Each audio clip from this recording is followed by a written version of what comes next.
Walcott. One bloke fishing there. Another one further down. Another two here, look.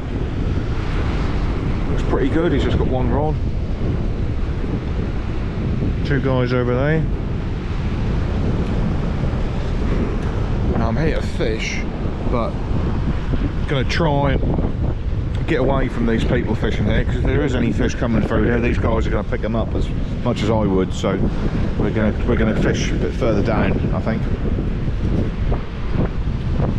Look pretty tasty. Right, so a lot of prep, and that's what we got. That bad boy there. Right. Now how can he refuse that, or she? Let's see if we can make it work. Right. Let's try this. Closer.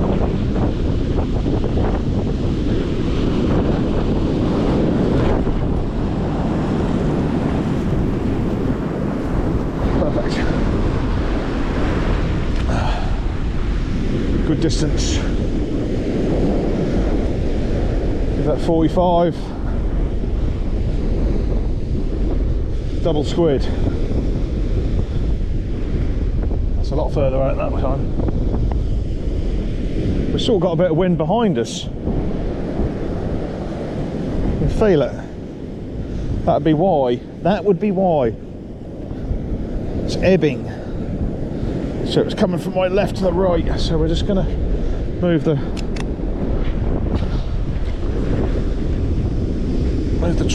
this rod pod down on the beach spike. I'm just gonna get a bit closer.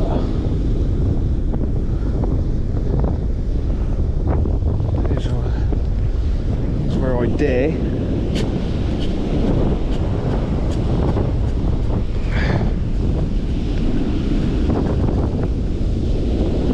That's got it good there. Right, fingers crossed. Fingers crossed, Daniel. I'll leave the rod marooned out there. A squid, it's sort of.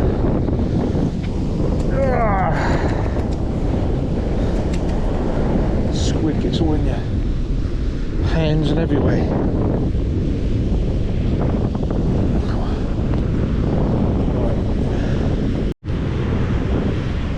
Oh, so the dog is gone. Thank God. And we're left with this. So the wind's eased off now. It's a lot nicer to film and everything. It's got a nice bit of surge coming in there.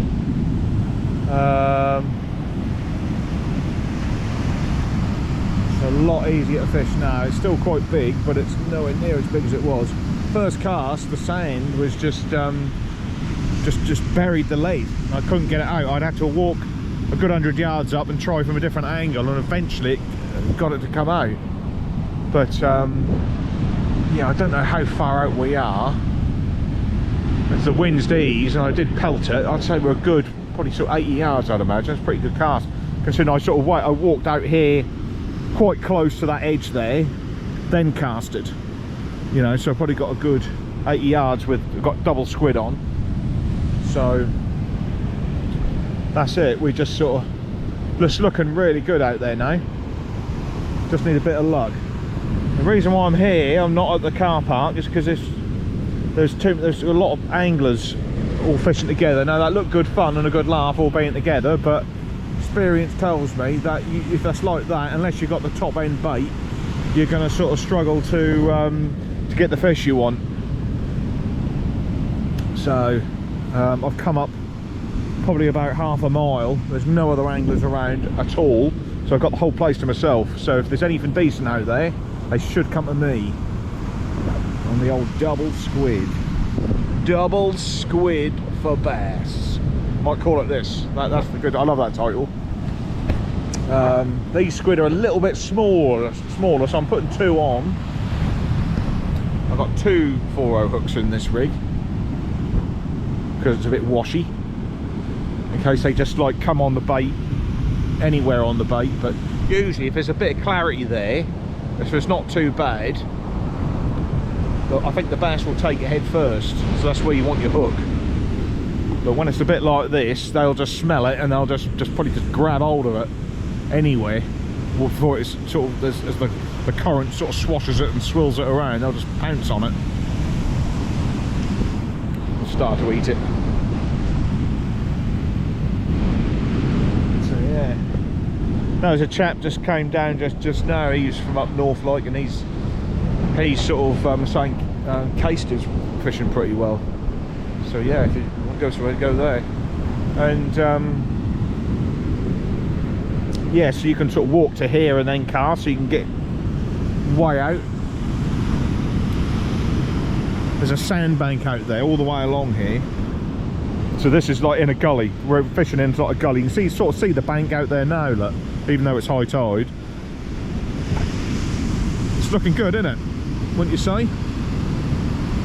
The sea's looking really good for the bass. So in these conditions, we're looking for the rods to literally just a lunge forward, or it's going to be a drop back. So there's no need to sort of sit there and study the rod tip too much, because with this swell, it's going to be buffering and banging around like you've got a small fish on. But if you're fishing a big bait, you're looking for like either 2 different kinds of a bite, and they're quite distinctive. So you should be able to tell them a mile apart if it's a fish. So yeah, it is calmed down loads. Now the tide's eased. They might come to play. Something's telling me that they might put in an appearance as the tide eases.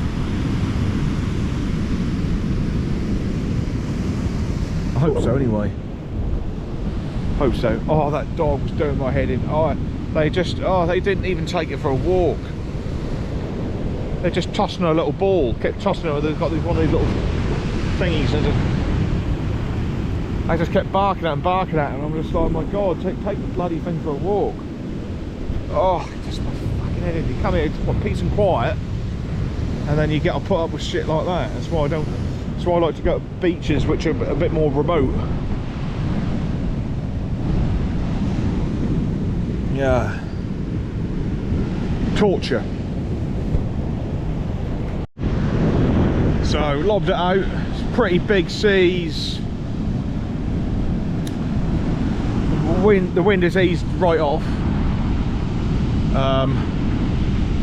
You're only really going to see a drop back or a real donk forward. Here it comes, look.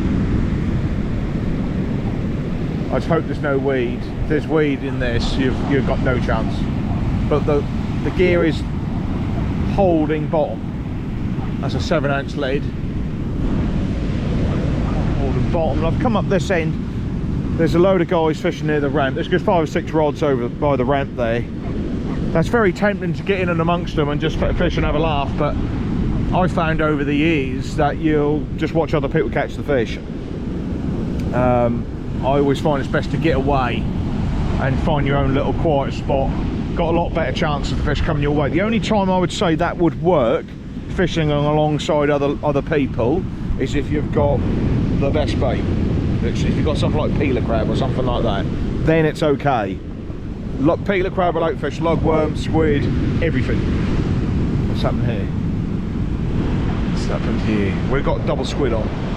So if it's going to be anything, that'll be something pretty good. But this is big. This is big. But sometimes, if there's plenty of fish about,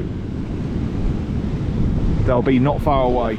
You ain't got to cast that far. You think you've got to get them. It looks unfishable, but you'd be surprised. So, my only concern is that the line is getting a bit of treatment on the sand, so it could weaken the line. This is the only problem with this beach. Yappy dogs, daft owners. So the I always keep my bag all wrapped up, and dogs stick the bloody noses in it and all sorts. But that's the only problem you got, is just you got that issue. But that's always been the same. People are just unaware what you're doing, really. That's all it is. See, that looks like a bite, but it ain't. That's just a bloody wave on the line. Anyway, we'll persevere with it.